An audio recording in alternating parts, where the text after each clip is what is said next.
আমি তোর মাঙের রস আমি বাই কইলব। তুই চিনিস না আমাকে? রেন্ডি মাগি অত যদি লিবালিকে কুটকুট করে তোমাদের কি 500 বেগুন কিনতে নিতে পারিল? কেন আমার মাঙের পানি খসানো ভাতারকে তোর মাঙের গুড়াই টেনে লিছিস?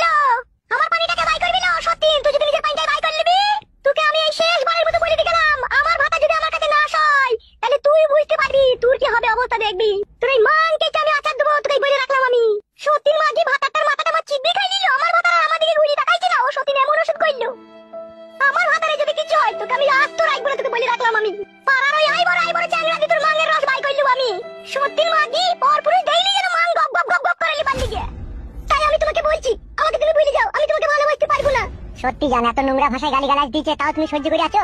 শুধু তোমাকে ভালোবাসি সেই জন্য আমি কিছু বলিনি, নাইলে আমি পেলে ওর মাঙে 2 লাখ মারতে পারতাম। তোর মাঙে লাখ মারার দরকার ছিল, মারোনি কেন তুমি? খানকি মাগি এইভাবে আমার সোনার ময়না পাখিকে গালিগালাজ দিয়েছে। একটুকু তুমি মন খারাপ করো না, আমি বাড়ি যাই যেই ওর মাঙের কানা শুধু উল্টিয়ে দেবো আমি। আমার ভালোবাসার পাখিকে এইভাবে এত নিষ্ঠুর অপমান আমি সহ্য করতে পারছি না। আমার সোনার ময়না পাখি কি করবো বলো? সেই জন্যই আমি তোমাকে বলছি তুমি আমার সাথে ভালোবাসার সম্পর্ক রেখো না। তুমি কি করে বলছো তোমার সাথে আমি সম্পর্ক রাখবো না? তোমার সাথে ওর সাথ তোমার আমি মেয়েকে ভালোবেসেছি বলে আজ আমি নিজেকে ভাগ্যবান পুরুষ বলে দাবি করি। আর আমি যদি আমার বইয়ের কাছে শুই মুত মুত গন্ধ লাগে আর ওই খানকে লেগে তোমাকে ছেড়ে দেবো, ভাবলা কি করে তুমি?